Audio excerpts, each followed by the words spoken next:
Oh, you just listening? You don't? Do you have a question from Mr. Fuller? Okay, go ahead, Mr. Fuller. He's having problems. Okay. Continue. So, does anybody else have a question? Well, I have a comment. I can definitely understand why we're not being educated. It's because we're the product of a capitalist system that trades. Well, wait a minute. Slow down. Mm-hmm. Now we got to talk about what is capitalism. Well, okay. See, that's what I mean. See, this is not a challenge or anything like that. I'm just showing you the process, because what I'm saying is, in making this presentation, is that when we use words, whatever the words are, we must be able to explain in simple terms exactly what we're talking about, so that we don't wind up having a million meetings where everybody's calling words, but nobody knows what anybody's talking about. Absolutely. And that happens over and over and over again. Mm-hmm. I have participated in that myself, so I know about it. Oh, for sure. And so, therefore, I got to the place where I found out, I discovered it, not through any genius of mine, just by trial and error. I began to ask myself, why is it that nothing ever gets done? Even though everybody sounds great, nothing ever gets done. Mm-hmm. The status quo is always there. There's got to be a scientific reason for that.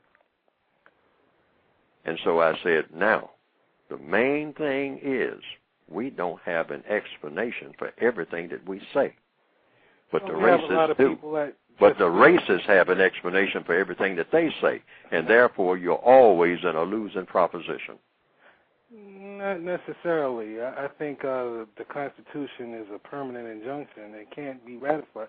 It can't be changed or ratified in any type of way except amended. You know, and the truth is... Wait a minute.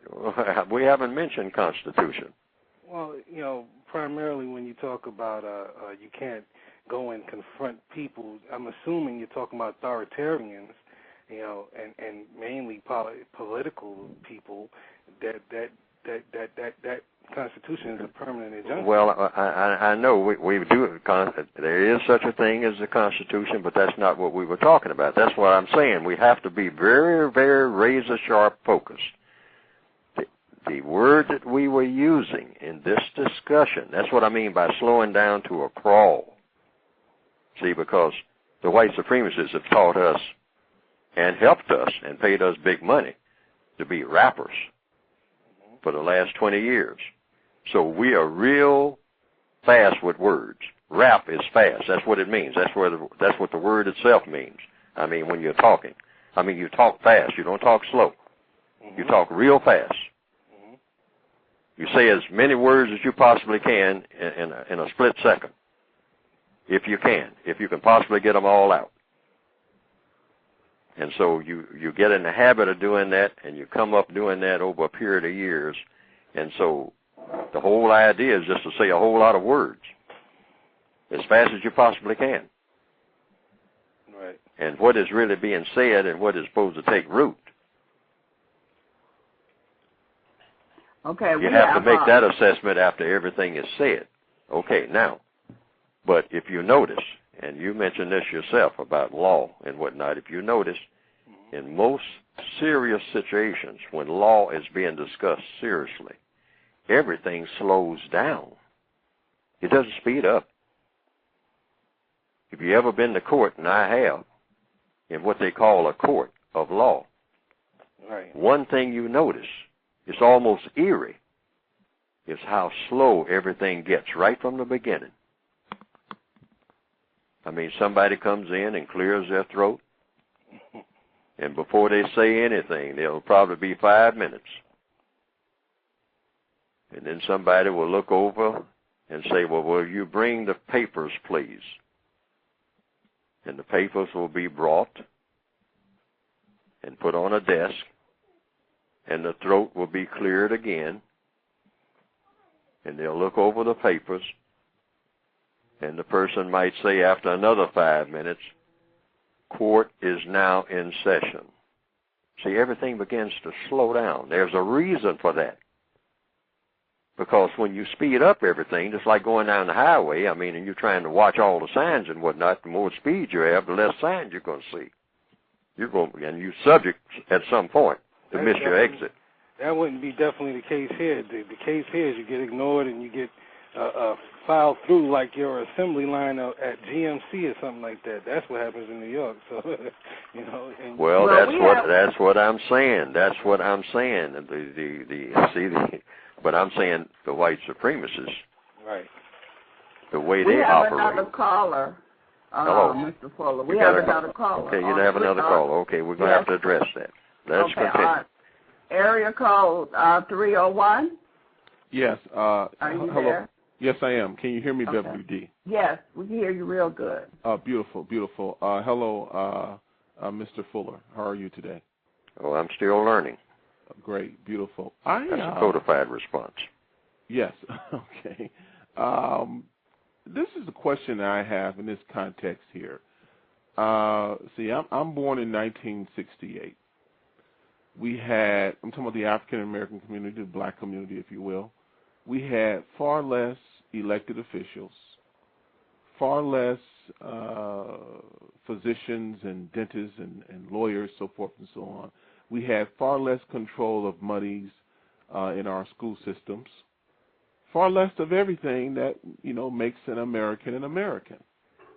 But today, 40 years later, 2008, we're doing worse, far worse than our economic, our political power would suggest. Tell me, you have your book. Does black leadership have its book?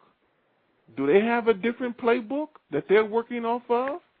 That somehow, year after year after year after year, our problems simply, not only don't they get the adequate remedy, they don't even get addressed. You can't talk about teenage pregnancy today, you can't talk about crack. Well, let me tell you this. When I was growing up in the mid-'80s, I saw crack firsthand enter the streets, and nobody said anything about it. It took a long time until people like Marion Barry was caught with the crack pipe.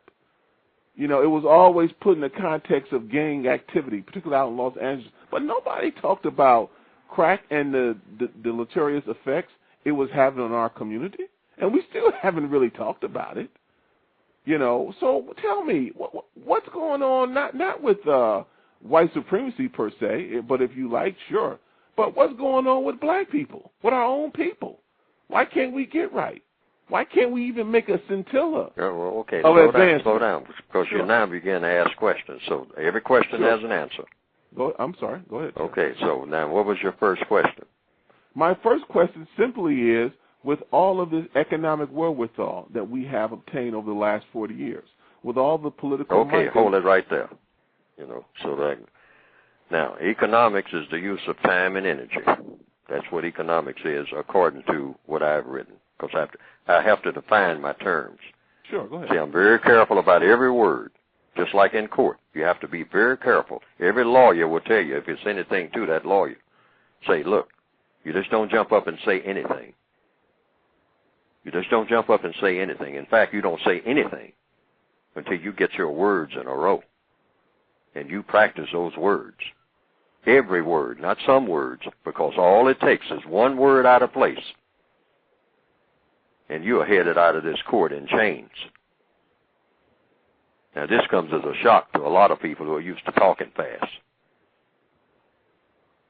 Because I've been in court, and I've seen it happen. I've seen a whole thing deteriorate when someone comes forward and they want to do like they usually do when they're out in the street, when it comes to talking. And the prosecutor just sits back and let them wheel. And then very methodically, very slowly, that's another thing, very slowly. I call it stalking with words. Very slowly. This takes that person apart so that the person is almost like a whimpering baby. Very slowly, one word at a time, one sentence at a time. one painful 3, 4, 5 minutes at a time. Not zooming ahead, because the person came in being a hot rod, chomping at the bit to get on the stand. And this mouthing off like you wouldn't believe. I mean, a real rapper. Okay, but see, they didn't get what they came after, and that is to get out of there. So that means you slow down. Okay.